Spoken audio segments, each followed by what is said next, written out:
India का एक ऐसा इनोवेशन जिसने आज पूरी पेमेंट इंडस्ट्री को ही बदल के रख दिया है।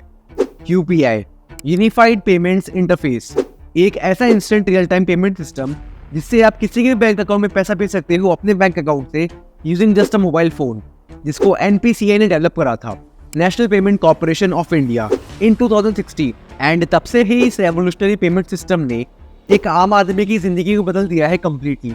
यूपीआई ने ना ही केवल डेली ट्रांजेक्शन्स को आसान कर दिया है, बल्कि कैश को भी काफी हद तक रिप्लेस कर दिया है डे टू डे लाइफ के अंदर।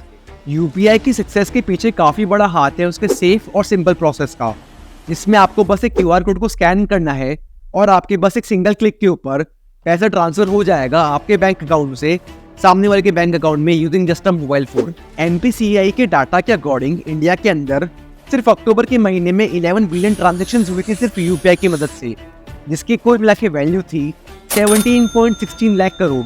और इस पूरे फाइनेंशियल ईयर में यूपीआई ने अभी तक 83 बिलियन से भी ज़्यादा ट्रांजेक्शन्स को पूरा करा है, जिनकी कुल मिला के वैल्यू है 139 ट्रिलियन रुपीज़। आज इसी एफर्टलेस सिस्टम की वजह से यूपीआई ना ही केवल इंडिया का बल्कि पूरे वर्ल्ड का पेमेंट मेथड बनता जा रहा है। फिर चाहे आप मुंबई के किसी मार्केट के अंदर हो या दुबई के किसी कैफे के अंदर, यूपीआई आज हर जगह पहुंच चुका है। आज बड़ी बड़ी कंट्रीज जैसे कि UAE, France, Singapore, Bhutan, Nepal, UK, ये जो भी सारी कंट्रीज हैं, आज इनने यूपीआई को एक्सेप्ट करना स्टार्ट कर दिया है अपनी कंट्री के अंदर। And as a citizen of India ये हम सबके लिए काफ़ी बड़ी एंड काफ़ी प्राउड वाली बात है। इवन भूटान तो सबसे पहली कंट्री है जिसने यूपीआई को एक्सेप्ट करा है अपनी कंट्री के अंदर इन जुलाई 2021। उसके बाद 2021 के अगस्त के अंदर मलेशिया ने यूपीआई को एक्सेप्ट करा, उसके बाद सिंगापुर ने सितंबर में, एंड सो ऑन। इन सभी ही कंट्रीज ने यूपीआई को इसीलिए एक्सेप्ट करा क्योंकि पहले जो इंटरनेशनल ट्रांजेक्शन्स हुआ करती थी वो सिर्फ वीज़ा, मास्टर कार्ड और भी दूसरे कई तरीके के जो कार्ड्स पेमेंट सिस्टम थे उन पे ही रिलाई करती थी। बट जब से यूपीआई को इंटरनेशनल एक्सेप्टेंस मिली है तब से इंटरनेशनल पेमेंट्स करना काफ़ी आसान और काफ़ी कन्वीनियंट हो चुका है सभी के लिए। इस एक्सेप्टेंस के काफ़ी और भी फायदे हैं, जैसे कि कॉस्ट इफेक्टिव ट्रांसफ़र।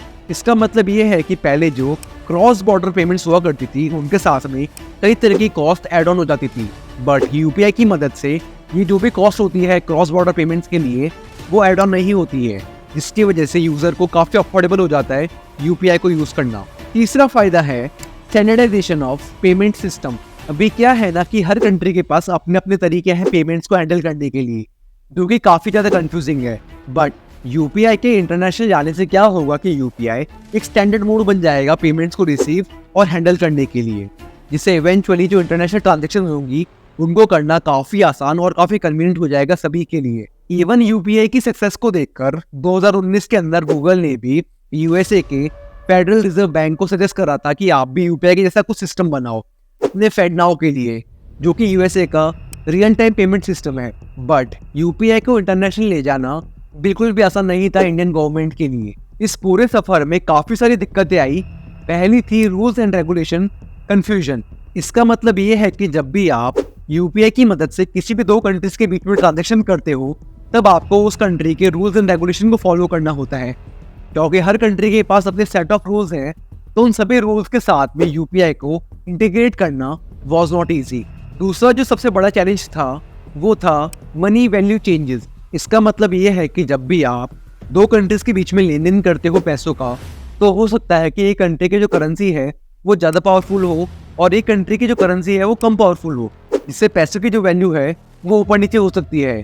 तो यूपीआई की मदद से एकदम एग्जैक्ट अमाउंट भेजना ये भी एक काफ़ी बड़ा चैलेंज था। और तीसरा चैलेंज था कीपिंग थिंग्स सेफ। इसका मतलब ये है कि यूपीआई की मदद से जो क्रॉस बॉर्डर पेमेंट्स हो रही हैं उनको सेफ रखना काफ़ी इंपॉर्टेंट है, जिसके लिए काफ़ी स्ट्रॉन्ग सिक्योरिटी मेजर्स लेने पड़े ताकि मनी की जो इन्फॉर्मेशन है वो कॉन्फिडेंशियल रहे। और ये भी एक बहुत बड़ा चैलेंज था यूपीआई के लिए। अभी तक इस वीडियो के अंदर अपन बात कर चुका है यूपीआई की इंटरनेशनल जर्नी के बारे में, उसके कुछ फ़ायदे और कुछ चैलेंजेस के बारे में। पर ये सब स्टार्ट कैसे हुआ? बात है अप्रैल 2009 की, जब एनपीसीआई को बनाया गया था, national payment corporation of India, ताकि इंडिया के अंदर जितने भी तरह के पेमेंट सिस्टम हैं उन सबको साथ में लाया जाए और एक स्टैंडर्ड पेमेंट मेथड बनाया जाए रिटेल ट्रांजैक्शंस के लिए। फिर 2011 के अंदर आरबीआई ने नोटिस करा कि इंडिया के अंदर 6 इलेक्ट्रॉनिक ट्रांजैक्शंस के मेथड हैं। साथ में ये भी पता चला कि इंडिया के अंदर 10 मिलियन ऐसे रिटेलर्स हैं जो सिर्फ कार्ड पेमेंट को ही एक्सेप्ट करा करते हैं।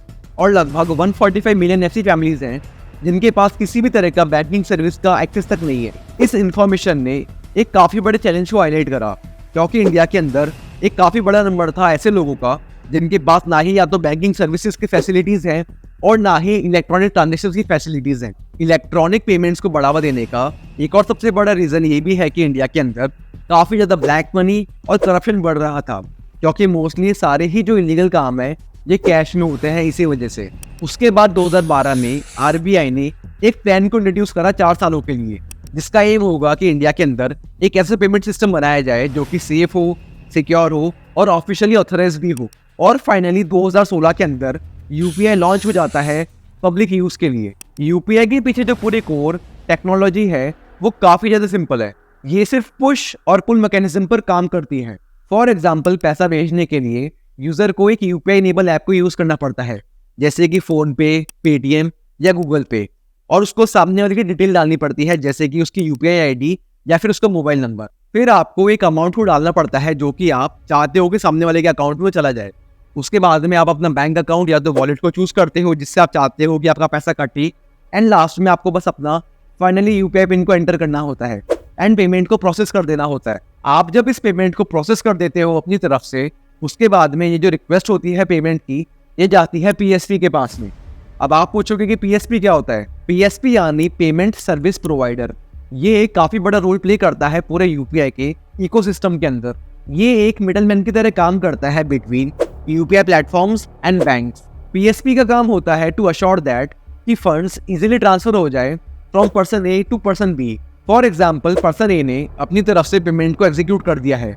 उसके बाद में पीएसपी का काम होता है कि पर्सन ए की जो क्रेडेंशियल्स है उनको वेरीफाई करना और पेमेंट को रियल टाइम पर एग्जीक्यूट करना पर्सन बी के अकाउंट के अंदर। उसी तरह से पेमेंट को रिसीव करने के जो प्रोसेस है वो भी बिल्कुल सेम है। यूपीआई के इसी एक्सपोनेंशियल ग्रोथ की वजह से आज इंडिया बन चुका है world largest real time payment market with over 25.5 billion transactions in 2020 as per the data of ACI worldwide and global data, जिसने चाइना, साउथ कोरिया, थाईलैंड और यूके को भी पीछे छोड़ दिया है।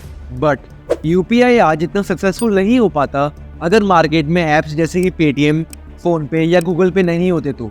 इन सभी ऐप्स ने ना ही केवल यूपीआई को एक्सेसिबल बनाया है सभी के लिए, बल्कि काफ़ी कन्वीनियंट बना दिया है। आज बड़ी बड़ी ब्रांड से लेकर एक छोटा सा स्ट्रीट साइड वेंडर भी अपने पास क्यूआर कोड्स और इन्हीं सभी ऐप्स को रखता है ताकि वो डिजिटली पेमेंट्स को रिसीव कर पाए। पेटीएम सबसे पहला एप्लीकेशन था जो कि लॉन्च हुआ था 2010 के अंदर बाय विजय शेखर शर्मा।